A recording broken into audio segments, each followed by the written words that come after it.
بھارت کے وزیر اعظم نریندر مودی نے ایک نئے ایئر بیس کا سنگ بنیاد رکھا اور یہ ایئر بیس جو ہے گجرات میں ڈیسا کے شہر میں بنے گا اور یہ تقریباً آپ کہہ لیجئے کہ 1000 کروڑ روپے کا بنے گا اور اس کا رقبہ تقریباً 4500 ایکڑ ہوگا اور یہ 2024 میں مکمل ہوگا۔ یہ ایئر بیس جو ہے تقریباً آپ کہہ سکتے ہیں کہ 130 کلومیٹر دور ہے پاکستان بھارت کے بارڈر سے، انٹرنیشنل بارڈر سے،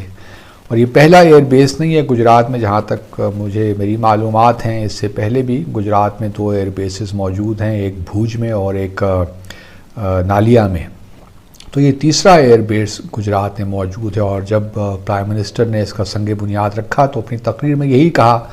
کہ یہ جو ایئر بیس بننے جا رہا ہے یہ بھارت کی جو ایئر فورس ہے اس کی کیپیبلٹی کو زبردست طریقے سے بڑھائے گا، اور جو بقول ان کے خطرات لاحق ہیں ان کو مغربی سرحد سے یہ ایئر بیس ان خطرات کو بھی ان کا بھرپور جواب دینے میں بھارت کی مدد کرے گا۔ تو یہ دیکھ لیجئے کہ بھارت مسلسل جو بارڈر ایریاز ہیں اس میں اپنی دفاعی یا اپنی جو ہے اوفینسو کیپیبلٹیز بڑھا رہا ہے۔ راجستھان میں بھی تقریباً 3 بیسز ہیں، جودھ پور، جے پور اور بامر میں۔ اسی طرح پنجاب میں بھی بیسز موجود ہیں۔ اگر آپ دیکھیے تو پٹھان کوٹ کا نام ہم سب نے سنا ہوا ہے۔ تو بھارت راجستھان، پنجاب اور اب گجرات میں ایک نیا بیس بنانے چلا ہے، تو اس سے ہمیں ہمارا کنسرن تو ہونے چاہیے، لیکن یہ جو ایئر بیسز بن رہے ہیں یہ بھی ایک لحاظ سے ہمارے لیے خطرہ تو ہیں، اور بھارت کیونکہ پوری فل تھروٹل چل رہا ہے اس طرف کہ پاکستان کے خلاف اپنی جو اس کی ایگریشن کی جو مشینری ہے اس کو بہتر سے بہتر کرے، تو ہمیں بہرحال ان چیزوں پہ ہمیں ویجیلنٹ رہنا ہے، اور اپنی کیونکہ ہمارا سارا پروگرام بنیادی طور پہ دفاعی پروگرام ہے، اور ہمارا چونکہ کوئی ایگریشن کا کبھی ڈیزائن نہیں رہا، تو ہم امید کرتے ہیں کہ ہماری جو افواج ہیں وہ اپنا ڈیٹرنس کو کریڈیبل رکھیں گی۔ ایک بڑی ڈیولپمنٹ ہے۔ ایک طرف تو بھارت یہ کہتا ہے اس کا پرائمری تھریٹ جو ہے وہ چائنا ہے، لیکن پرائم منسٹر مودی جو ہے بھارت کے، انہوں نے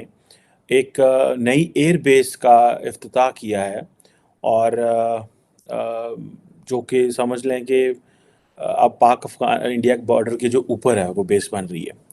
اور اس میں دیکھیں کہ یہ وہ سمجھ رہے ہیں کہ وہ کہتے ہیں کہ جی جو انڈیا کی جو سیکیورٹی ہے اس کا جو سینٹر ہے وہ اب گجرات ہوگا۔ عمران خان صاحب نے ایک ٹرم یوز کی تھی کہ طالبان نے غلامی کی زنجیریں توڑ دیں، ٹھیک ہے جی۔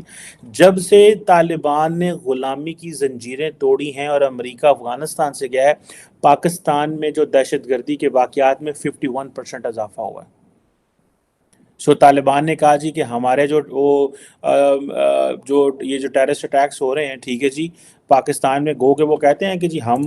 کسی کو اپنی افغانستان کی سرزمین استعمال نہیں کرنے دیں گے، بٹ آپ یہ امیجن کریں کہ تقریباً 450 لوگ 433 لوگ مارے گئے ہیں، 700-800 لوگ زخمی ہوئے ہیں، 250 اٹیک ہوئے ہیں، اگست 15 سے لے کے اگست 14 2022 تک کا ڈیٹا دیکھ لیں آپ،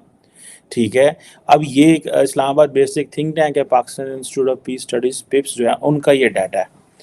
یہ آپ اس ڈیٹے کو انجوائے کریں کہ افغانستان جو ہے ادھر سے عمران خان صاحب جو ہیں جو کہتے تھے کہ دیکھو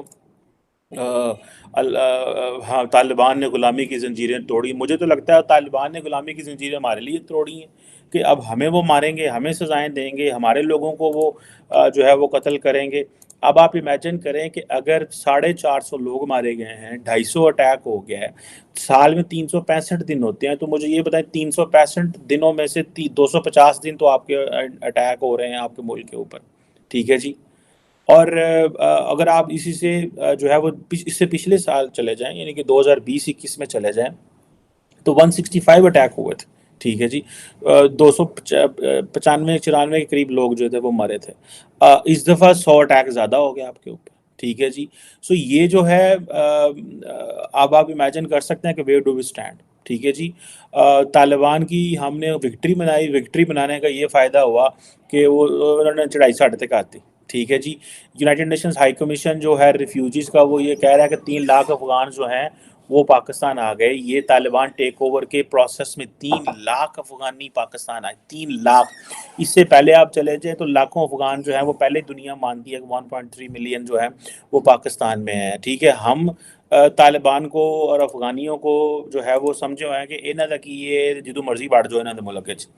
ہمیں تو وہ فار گرانٹیڈ لیتے ہیں کیونکہ ہم نے ان کو فار گرانٹیڈ لیا ہوا. ہم افغانستان میں جب دل کرتا گھس جاتے ہیں, وہ ہمیں گھس جاتے ہیں. ہمارا ڈالر آج کل نیچے نہیں آ رہا, ابھی بھی گرے مارکیٹ میں جو ڈالر ہے وہ 232 روپے کا. ادھر سے آپ پاکستان کے پرائم منسٹر کی جو فائنینشیل ٹائمز کو سٹوری انہوں نے انٹرویو دیا, اس میں یہ ذرا آپ پڑھیں, یہ میں نے ساتھ لگایا ہوا ہے. مطلب پرائم منسٹر کو نیوکلیر ہتھیاروں کو ذکر کرنے کی کیا